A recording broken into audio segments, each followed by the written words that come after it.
Hello and welcome. I'm Amy from Sweet November Stamps, and I'm starting the second of my new kind of scene coloring breakdown videos. Once again, we will be working with a mermaid scene, mostly because when we had our big Mermee clear release a couple weekends ago, I did a sample card using the Mermee's Are Back stamp set, which she is a part of. It was one of the other three. There are 3 mermaids total in the set, and it was one of her sisters that I used, but I did a kind of a storm cloud scene coming in over the ocean, and I had a lot of requests to share how I did that background, and I thought that would make for a perfect series here on our Sweet November Stamps YouTube channel. So just like the last series, we are going to break everything down into shorter weekly videos where we tackle skin, hair, her tail, the beach part, and then finally the sky, our stormy sky. As to not have any epically long scene building videos, which I reserve for my Adventures in Coloring with Amy Facebook Lives that I do every Saturday morning at 11 a.m.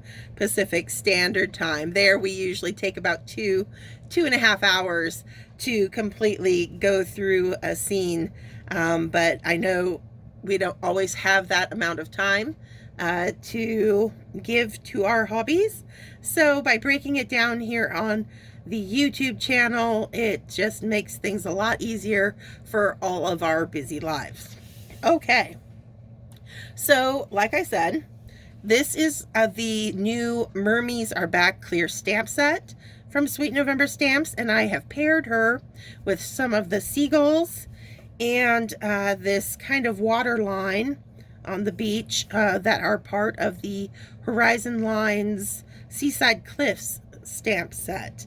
I stamped her in Memento Tuxedo Black, and I stamped the water and the seagulls using Memento London Fog.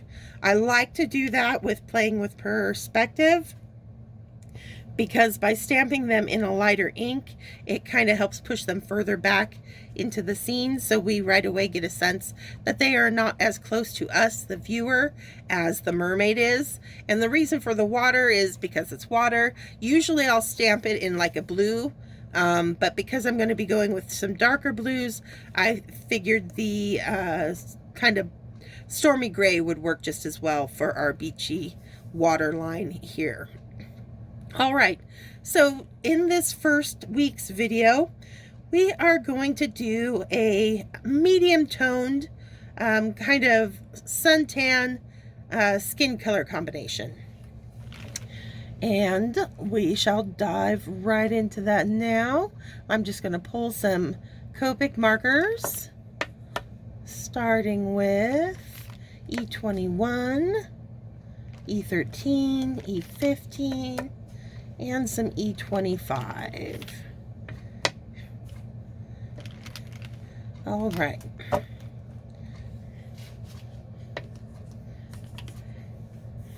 So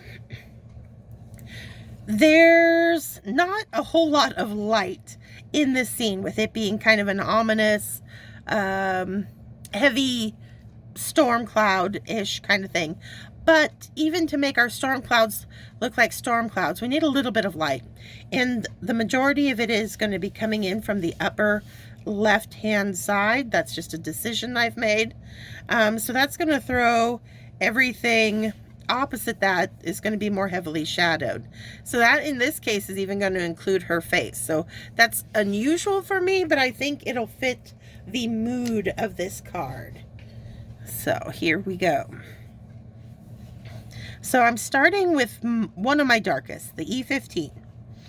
And I'm going to use just the tip of the super brush nib to give myself nice fine lines anywhere where I'm going to have my darkest shadows. And that's going to actually be a lot of the face back here.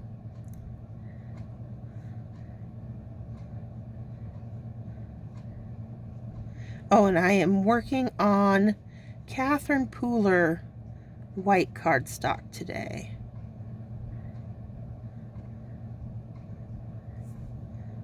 So I'm being very generous with this E15, you'll notice.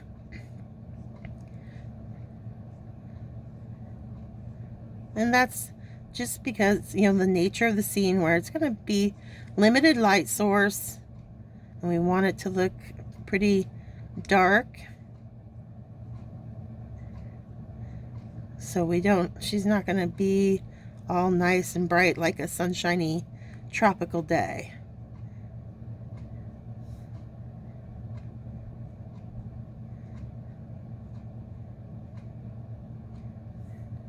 And this hair is going to drop a shadow as well.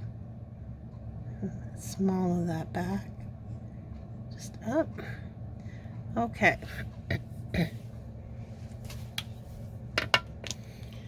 I'm going to use my E13 next. It's a little bit lighter to continue to pull out the 15.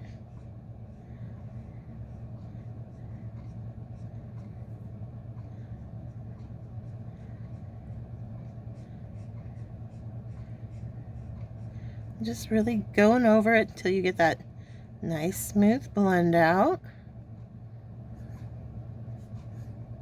Gonna keep pulling up on the cheeks here, though I'm going to try to leave just a little bit of white along that top line of the nose, that apple of her cheek right underneath her eyelid there, and just that top curve of her brow.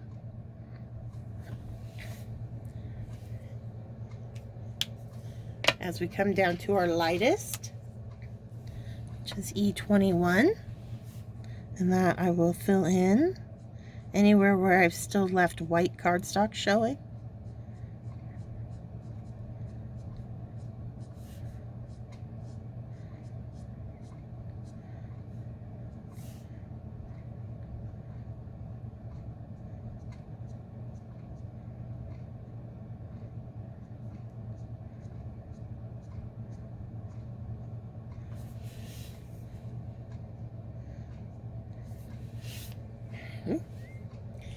Now I'm going to come in with E25 just to darken up my shadow areas a little bit more.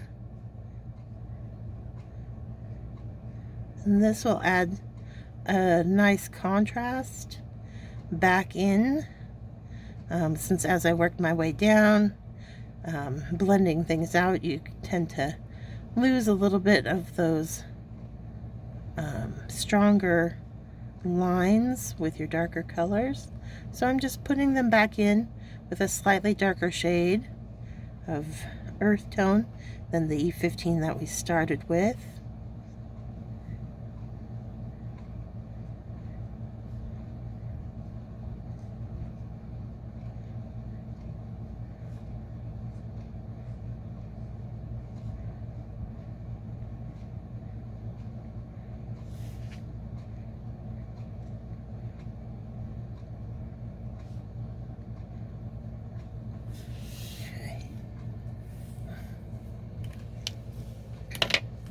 And then we'll pull that out with the 15, the E15.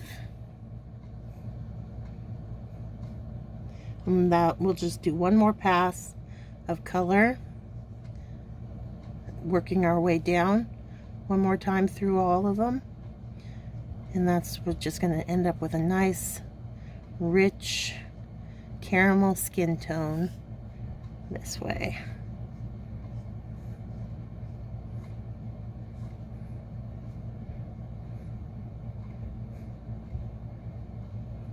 And just like on our last one, where I talked all about adding those darker colors around the eyes to really help recess them back into the face, we're doing the same thing here, creating that kind of faux mask type look. That's going to help contour that face.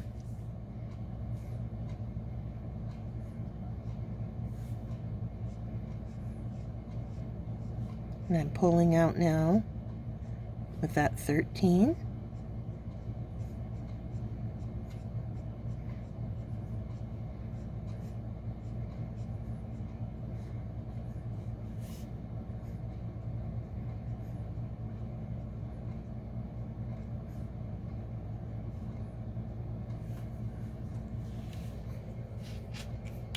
And one last go with the E21.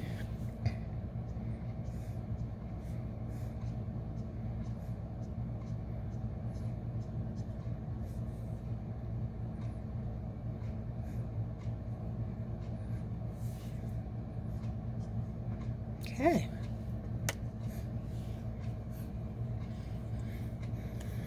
All right. That is just a simple little kind of caramel colored skin tone. And I think we're going to end this first video here so that we keep them nice and short.